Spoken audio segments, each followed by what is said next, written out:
इस वीडियो में हम बायोमोलिक्यूल्स को स्टार्ट करेंगे।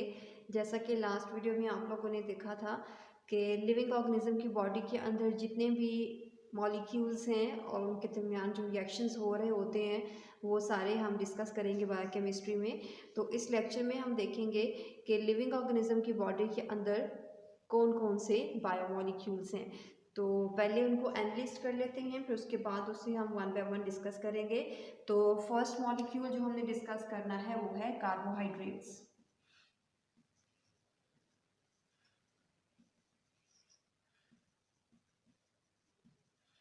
और सेकंड मॉलिक्यूल जो हमने डिस्कस करना है वो है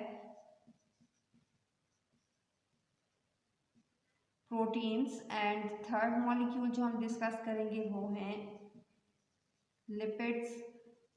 फोर्थ एंड लास्ट मॉलिक्यूल जो हमने डिस्कस करना है वो न्यूक्लिक एसिड्स होंगे।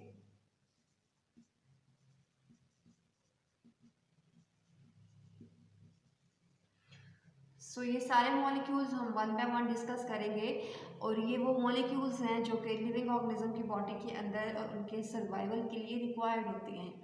तो इस लेक्चर में हम कार्बोहाइड्रेट से स्टार्ट करते हैं और कार्बोहाइड्रेट्स का इंट्रोडक्शन देखने के बाद उसकी क्लासिफिकेशन को डिस्कस करेंगे। बट कार्बोहाइड्रेट्स को स्टार्ट करने से पहले एक चीज़ आपको पता होनी चाहिए कि ये जितने भी मॉलिक्यूल्स हमने नेम्स यहाँ पे लिखे हुए हैं ये सब के सब मॉलिक्यूल्स ऑर्गेनिक नेचर के हैं। ऑर्गेनिक नेचर मीन्स कि इनके अंदर कार्बन एंड हाइड्रोजन दोनों मॉलिक्यूल्स एक साथ प्रेजेंट होते हैं। एंड फर्स्ट मॉलिक्यूल जो कार्बोहाइड्रेट्स अभी हम स्टार्ट करेंगे, पहले हम उसका मीनिंग देख लेते हैं कि हम कार्बोहाइड्रेट्स को कार्बोहाइड्रेट्स क्यों कहते हैं।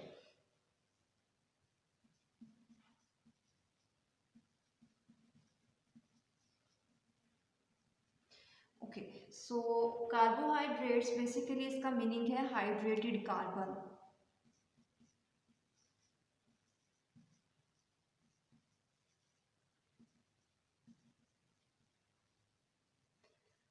हाइड्रेटेड बेटे हाइड्रा से, और हाइड्रा मीन्स वाटर मॉलिक्यूल की बात हो रही है यहाँ पे, और कार्बन कार्बन एटम है।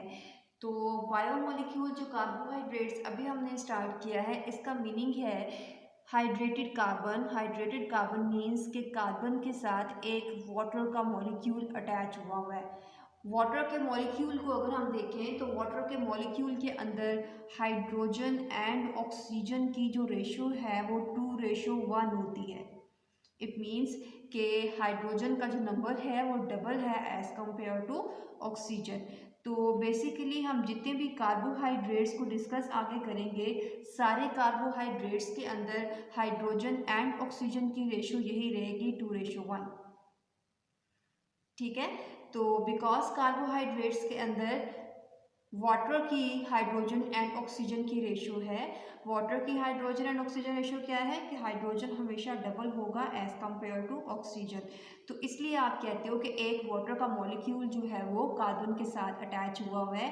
इट मीन्स कि ये जो कार्बन है ये हाइड्रेटेड है। हाइड्रेटेड मीन्स कि वाटर मॉलिक्यूल के साथ अटैच हुई हुई है। अगर हम कार्बोहाइड्रेट्स का जनरल फॉर्मूला लिखें तो उसके अंदर भी आपको ये वाटर का मॉलिक्यूल नजर आएगा।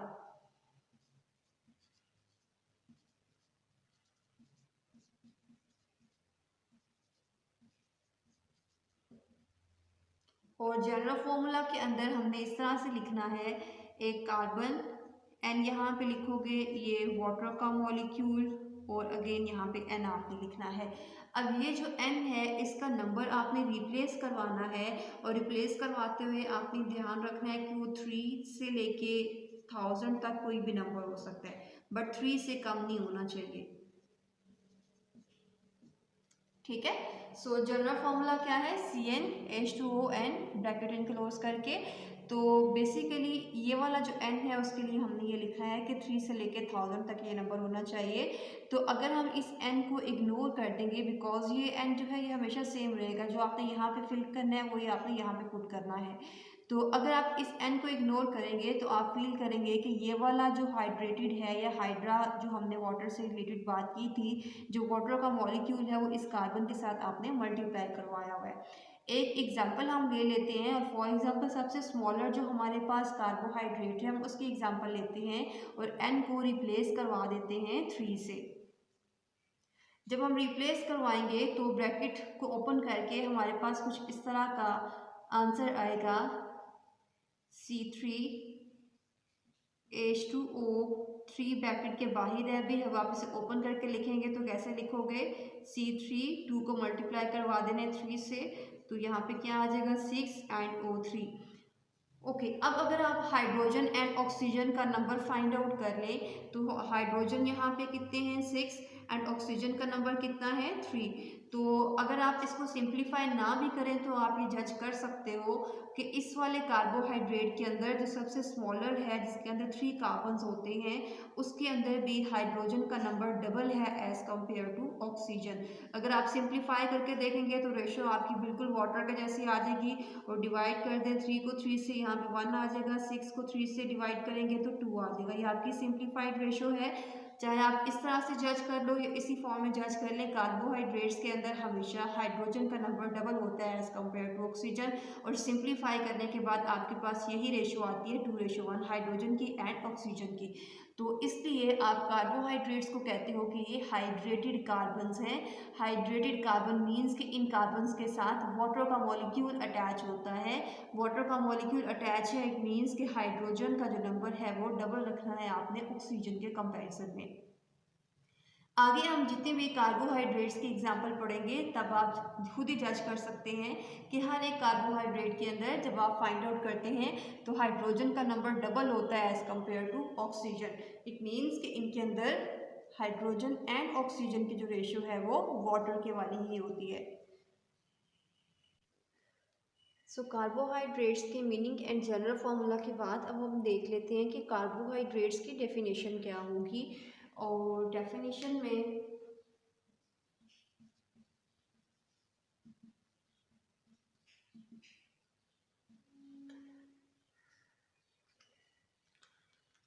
3 वर्ड्स हम इसकी डेफिनेशन में यूज करते हैं, पॉलीहाइड्रोक्सी,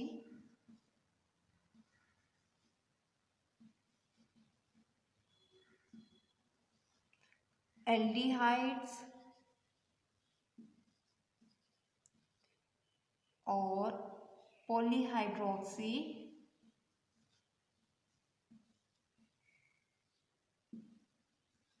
कीटोन्स।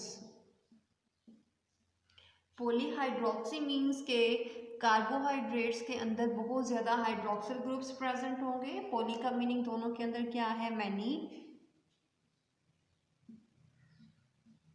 एंड हाइड्रोक्सिल दोनों में क्या मीनिंग है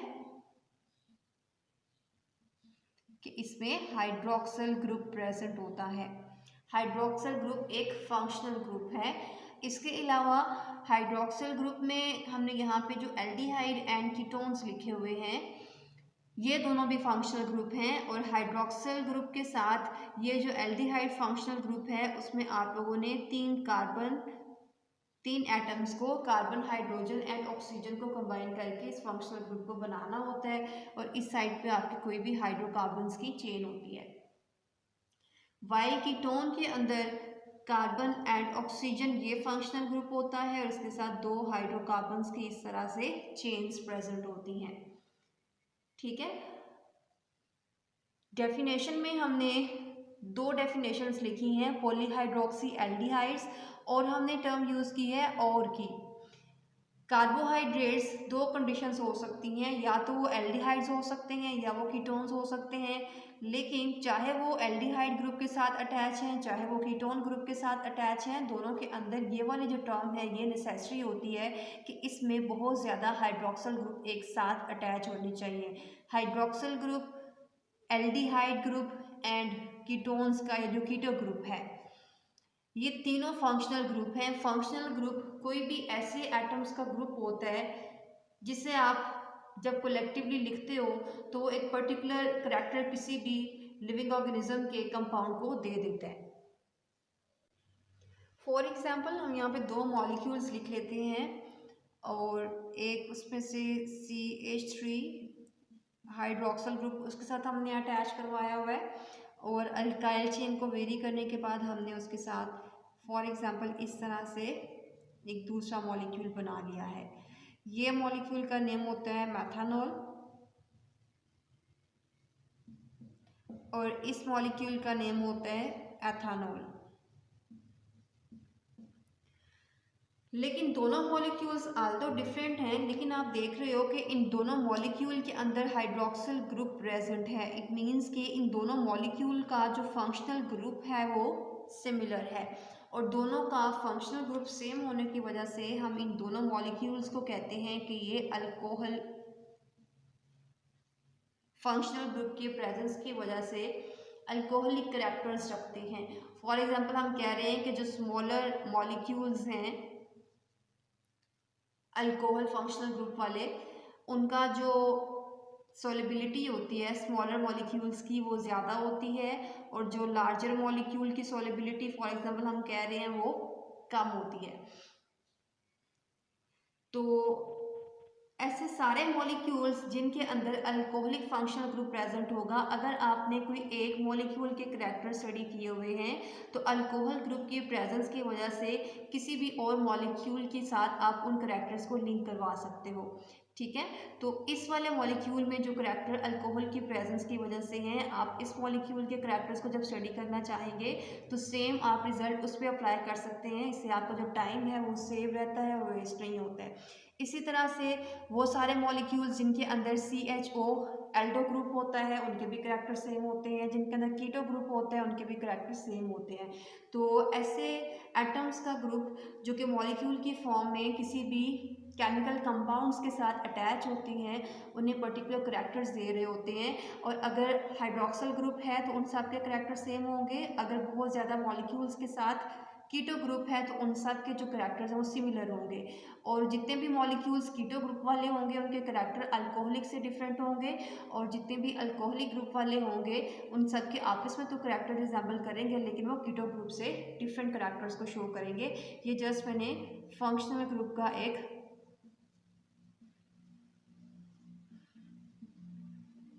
कैरेक्टर आपको बता दिया। और ये फंक्शनल ग्रुप बेसिकली आप लोग केमिस्ट्री में पहले पढ़ चुके होंगे। ठीक है, तो फंक्शनल ग्रुप की प्रेजेंस और उसकी इंपॉर्टेंस क्या है, ये जस्ट उसको रिकॉल करने के लिए मैंने अभी आपको बताया है। तो कार्बोहाइड्रेट्स के अंदर टोटल हम कितने फंक्शनल ग्रुप्स यूज़ कर रहे हैं, एक हाइड्रोक्सिल ग्रुप है, और सेकंड एल्डो ग्रुप है, और थर्ड कीटो ग्रुप है। एक चीज़ याद रखिएगा, मैंने यहाँ पे और को हाईलाइट किया है, किसी भी कार्बोहाइड्रेट के अंदर हाइड्रोक्सिल ग्रुप तो कंपल्सरी है, ये वाला होगा, लेकिन कार्बोहाइड्रेट्स के अंदर या तो एल्डो ग्रुप हो सकता है या फिर कीटो ग्रुप हो सकता है। और ऐसे सारे शुगर्स जिनके अंदर एल्डिहाइड फंक्शनल ग्रुप होगा, उन सारे कार्बोहाइड्रेट्स को या शुगर्स को आप बोलोगे ये एल्डो शुगर्स हैं। और ऐसे सारे कार्बोहाइड्रेट्स जिनके अंदर कीटोन फंक्शनल ग्रुप होगा, उन सारी शुगर्स को या उन सारे कार्बोहाइड्रेट्स को हम बोलेंगे ये कीटो शुगर्स हैं। लेकिन किसी भी कार्बोहाइड्रेट में आप एल्डो एंड कीटो दोनों को एक साथ नहीं लिख सकते हो, या तो आप एल्डिहाइड फंक्शनल ग्रुप अटैच करवाओगे या फिर कीटो फंक्शनल ग्रुप अटैच करवाओगे। इसलिए मैंने इसके साथ ये और की टर्म लिख दी है कि किसी भी कार्बोहाइड्रेट में पॉलीहाइड्रोक्सी तो होंगे, लेकिन या तो आप एल्डो ग्रुप अटैच करवाओ या फिर कीटो ग्रुप अटैच करवाओ। अगर आप एल्डो ग्रुप को अटैच करवाओगे तो आपके कार्बोहाइड्रेट्स का नेम क्या होगा, ये एल्डोज शुगर्स हैं।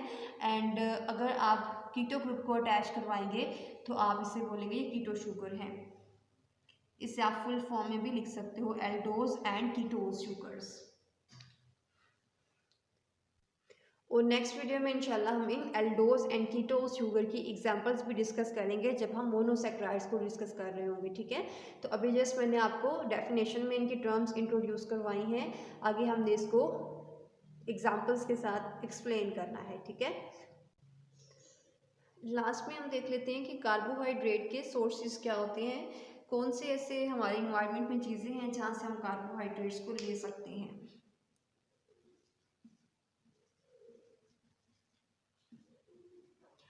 तो जितने भी ग्रीन प्लांट्स हैं, ग्रीन प्लांट्स हमारा मेजर सोर्स होते हैं कार्बोहाइड्रेट्स का। और ये प्लांट्स कार्बोहाइड्रेट्स को खुद सेंथिसाइज करवाते हैं, और जिस प्रोसेस के थ्रू सेंथिसाइज करवाते हैं उसे हम कहते हैं ये फोटोसिंथेसिस है। फोटोसिंथेसिस मीन्स कि लाइट की प्रेजेंस में इन कार्बोहाइड्रेट्स को सिंथेसाइज करवाया जाएगा, और ये लाइट किस चीज़ की होती है, ये सनलाइट होती है। तो सनलाइट की प्रेजेंस में इन्वायरमेंट में मौजूद कार्बन डाइऑक्साइड एंड रूट से वाटर को एब्जॉर्ब करने के बाद ये प्लांट्स कार्बोहाइड्रेट्स को सिंथेसाइज करवाते हैं, और सबसे कॉमन जो हम कार्बोहाइड्रेट यूज़ करते हैं वो है ग्लूकोज। और ग्लूकोज कार्बोहाइड्रेट सिंथेसाइज करवाने के साथ साथ इस प्रोसेस के अंदर ऑक्सीजन को रिलीज आउट करवाया जाता है। कार्बन डाइऑक्साइड प्लांट ने कहाँ से ली है, एयर से, इन्वायरमेंट से, एंड वाटर कहाँ से लिया है, सॉइल से, रूट के थ्रू से एब्जॉर्ब किया है। और दोनों को कंबाइन करवाने के लिए जो लाइट इसको चाहिए थी, because carbon dioxide and water के मॉलिक्यूल स्मॉलर साइज के मॉलिक्यूल्स हैं, तो एक बड़े साइज का मॉलिक्यूल बनाने के लिए, जैसे आप लोगों ने इंट्रोडक्शन में देखा था कि एनाबॉलिक रिएक्शन के लिए एनर्जी रिक्वायर्ड होती है, और इसके लिए जो एनर्जी रिक्वायर्ड होती है वो कहाँ से आती है, वो सनलाइट से आएगी।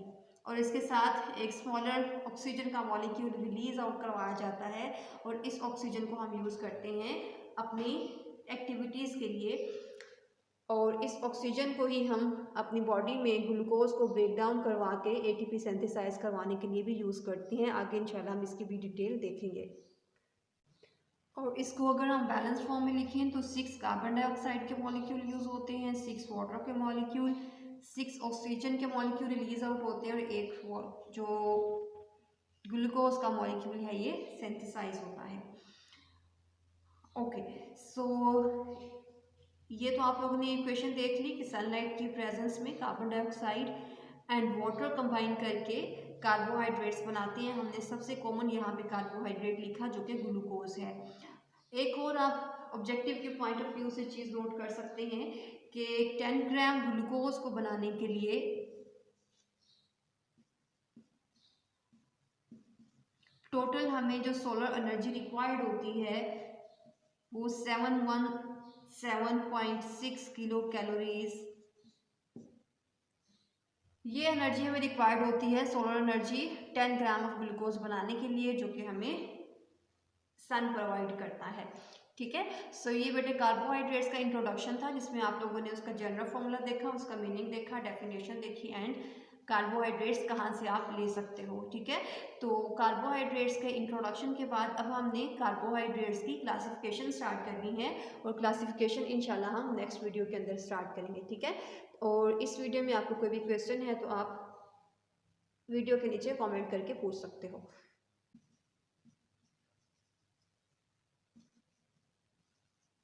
Saccharide word basically Greek word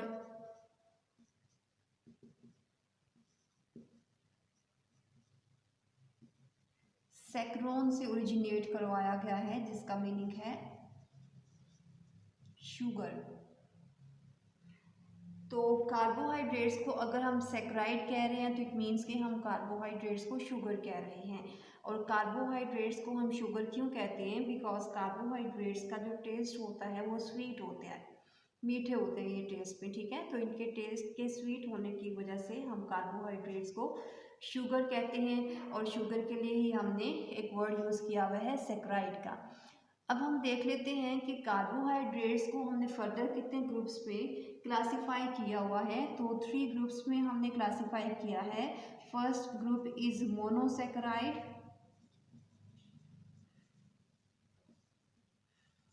second group is ओलिगोसैकराइड,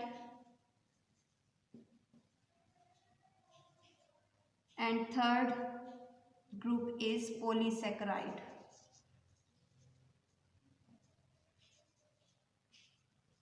ठीक है, तो ये जो वर्ड्स हमने लिखे हुए हैं मोनो, ओलिगो एंड पॉलीसैकराइड, इसमें जो सैकराइड टर्म है इसका मीनिंग होता है शुगर, हमने पहले भी देख लिया। और शुगर हम कार्बोहाइड्रेट्स को क्यों कहते हैं, बिकॉज इनका टेस्ट स्वीट होता है। और शुगर मॉलिक्यूल्स के नंबर की बेस पे हमने ये क्लासिफिकेशन की हुई है। अगर किसी कार्बोहाइड्रेट्स के अंदर शुगर का मॉलिक्यूल का नंबर 1 होगा तो उसे आप बोलोगे कि ये मोनोसैकराइड है। अगर किसी कार्बोहाइड्रेट के अंदर शुगर के मॉलिक्यूल्स का जो नंबर है ये फ्यू होगा, और ये फ्यू कितना होगा 2 से लेके 10 तक अगर मॉलिक्यूल्स का नंबर है तो उन सारे कार्बोहाइड्रेट्स को आप बोलोगे ये ओलिगोसेक्राइड्स हैं।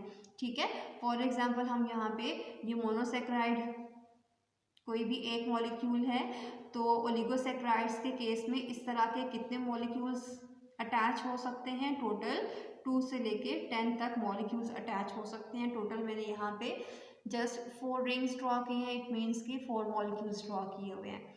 पॉलीसेक्राइड्स के केस में सेक्राइड का मीनिंग आप सबको क्लियर है, सेक्राइड आप शुगर के लिए टर्म यूज करते हैं। और पोली हम क्यों कहते हैं ऐसे कार्बोहाइड्रेट्स को, बिकॉज इन कार्बोहाइड्रेट्स के अंदर शुगर के मॉलिक्यूल्स का जो नंबर है वो मैनी होगा, और ये मैनी जो है ये 1000 तक भी हो सकता है। ठीक है, तो 10 से अब स्टार्ट करके 1000 तक जितने भी हमारे शुगर के मॉलिक्यूल्स इन कार्बोहाइड्रेट्स के अंदर होंगे उन्हें हम बोलेंगे ये पॉलीसेक्राइड है। तो ये जो हमने 3 ग्रुप्स लिखे हुए हैं, मोनोसेक्राइड, ओलिगोसेक्राइड एंड पॉलीसेक्राइड, ये तीनों बेसिकली कार्बोहाइड्रेट्स की फर्दर ग्रुप्स हैं। और ये ग्रुपिंग हमने किस बेसिस पे की है कि हर एक कार्बोहाइड्रेट के अंदर कितने नंबर ऑफ मॉलिक्यूल्स हैं, नंबर ऑफ मॉलिक्यूल्स, और ये मॉलिक्यूल्स किसके हैं, शुगर के।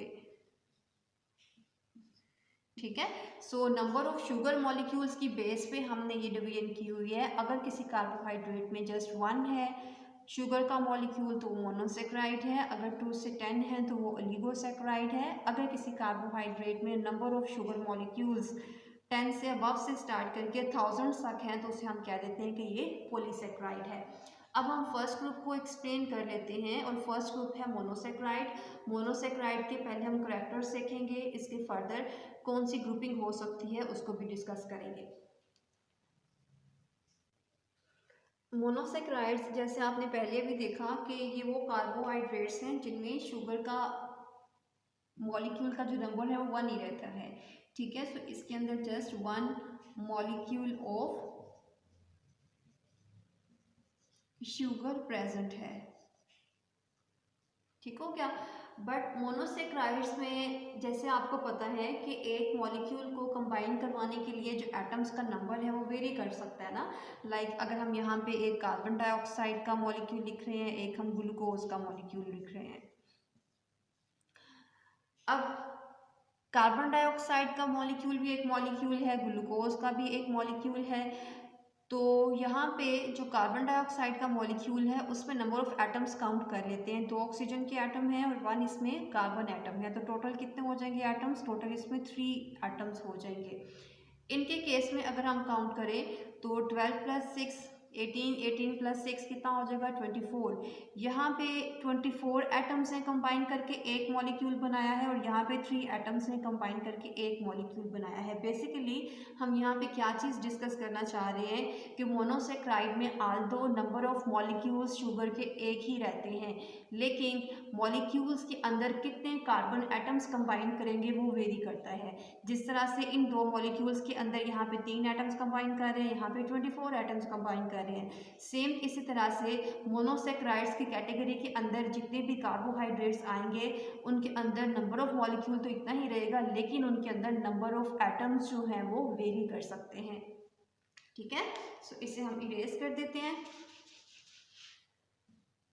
1 मॉलिक्यूल ऑफ शुगर है, लेकिन इसके अंदर क्या चीज वेरी कर सकती है, नंबर ऑफ कार्बन एटम्स इसके अंदर वेरी कर सकते हैं। ठीक है, okay, so number of carbon atoms की बेसिस पे हमने मोनोसेक्राइड्स को फर्दर क्लासिफाई किया हुआ है, और क्लासिफिकेशन हमने इस तरह से की है कि 3 से लेके 7 तक हमारे पास नंबर ऑफ कार्बन एटम्स जो है मोनोसेक्राइड्स के अंदर हो सकते हैं। ठीक है, हमने बोला कि number of carbon atoms monosaccharide के अंदर वेरी कर रहे हैं, और ये नंबर ऑफ कार्बन एटम्स कितने हो सकते हैं 3 to 7। किसी भी मोनोसेक्राइड के अंदर एटम्स का नंबर जो है वो डिफरेंट हो सकता है। ठीक हो गया, ओके, अब हम इसकी क्लासिफिकेशन को यहाँ पे एनलिस्ट कर लेते हैं। और ये क्लासिफिकेशन मोनोसेक्राइड्स की है। मोनोसेक्राइड क्लासिफिकेशन थी कार्बोहाइड्रेट्स की, ठीक है। और मोनोसेक्राइड की क्लासिफिकेशन के अंदर हमने बोला कि नंबर ऑफ मॉलिक्यूल्स तो हमारे सेम रहेंगे, और सेम क्या है, 1 आपने जस्ट मॉलिक्यूल रखना है मोनोसेक्राइड के अंदर, लेकिन इस मॉलिक्यूल को कंबाइन करके जो एटम्स बना रही हैं उन एटम्स का नंबर कितना होना चाहिए, 3 to 7 होना चाहिए। तो नंबर ऑफ कार्बन एटम्स की बेसिस पे ही हमने क्लासिफिकेशन यहाँ पे मोनोसेक्राइड्स की डिस्कस करनी है। मैं यहाँ पे लिख भी देती हूँ, नंबर ऑफ कार्बन एटम्स की बेस पे मोनोसेक्राइड्स को हमने क्लासिफाई किया हुआ है। तो अगर मोनोसेक्राइड्स जो हमारा एक मॉलिक्यूल है शुगर का, अगर उस शुगर को बनाने के लिए हमारे 3 कार्बन्स कंबाइन कर रहे हैं तो उसे हम क्या बोलेंगे। अगर 4 कार्बन्स कंबाइन करेंगे तो उसे क्या बोलेंगे। अभी हम पहले नंबर एनलिस्ट कर लेते हैं, फिर उनके नेम्स को भी साथ मेंशन कर देंगे। ओके, सो किसी भी कार्बोहाइड्रेट के मॉलिक्यूल के अंदर 3 कार्बन्स हो सकते हैं, 4 हो सकते हैं, 5, 6 या फिर 7 हो सकते हैं। तो अगर किसी भी मोनोसेक्राइड के मॉलिक्यूल को बनाने के लिए 3 कार्बन एटम्स कंबाइन कर रहे हैं तो उस मोनोसेक्राइड को हम बोलेंगे ये ट्राइओज है, ठीक है। वाइल अगर किसी भी मोनोसेक्राइड के एक मॉलिक्यूल को बनाने के लिए 4 कार्बन एटम्स कंबाइन करेंगे तो उस मोनोसेक्राइड को हम बोलेंगे ये टेट्रोज है। वाइल अगर किसी भी मोनोसेक्राइड के एक मॉलिक्यूल को बनाने के लिए 5 कार्बन्स कंबाइन करेंगे तो उसे हम बोलेंगे ये पेंटोज शुगर है, ठीक है। और वाइल 6 कार्बन्स जब कंबाइन कर रहे होंगे मोनोसेक्राइड को बनाने के लिए तो उसे हम कहते हैं ये हेक्सोज है। और अगर 7 कार्बन्स हैं तो उस मोनोसेक्राइड को हम बोलेंगे ये हेप्टोज मोनोसेक्राइड शुगर है, ठीक है। अगर आपको शॉर्ट क्वेश्चन आता है कि differentiate between tetrose and hexose, या कोई भी दो यहाँ से पिक करके आपको कोई डिफरेंस आता है, तो हमने यहाँ पे एग्जांपल ली टेट्रोज एंड हेक्सोज में फॉर एग्जांपल आ गया है, तो तब आप क्या बताएंगे, ये दोनों टेट्रोज एंड हेक्सोज जो है ये दोनों मोनोसेक्राइड हैं, दोनों के अंदर एक ही शुगर का मॉलिक्यूल है, लेकिन उस शुगर के मॉलिक्यूल को बनाने के लिए टेट्रोज में कितने कार्बन्स अटैच हो रहे हैं, 4 कार्बन्स, और हेक्सोज के एक शुगर के मॉलिक्यूल को बनाने के लिए कितने कार्बन एटम्स अटैच हो रहे हैं, 6 कार्बन्स, ठीक है। तो दोनों ही मोनोसेक्राइड्स हैं, लेकिन दोनों में डिफरेंस क्या है कि दोनों के अंदर कार्बन एटम्स का जो नंबर है वो वेरी कर रहा होता है।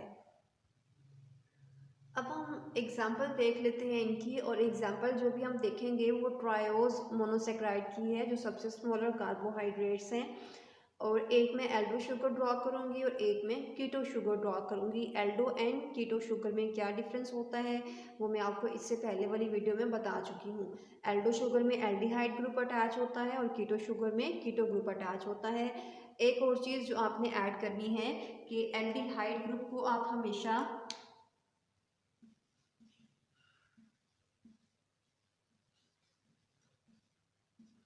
चेन के टर्मिनल पे अटैच करवाते हो, और कीटो ग्रुप को आप हमेशा चेन के मिड में या सेंटर में अटैच करवाओगे।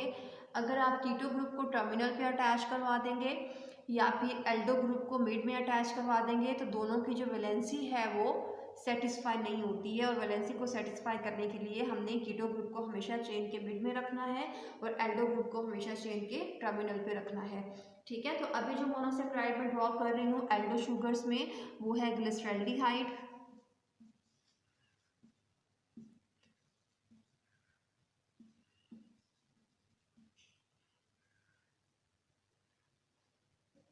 और जो कीटो शुगर में ड्रॉ करूंगी वो है डाइहाइड्रोक्सी एसीटोन।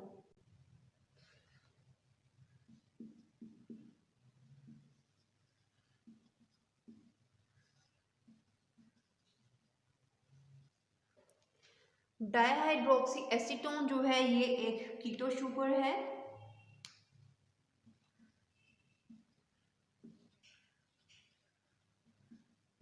वाइल ग्लिसरॉल्डिहाइड जो है ये एक एल्डो शुगर है।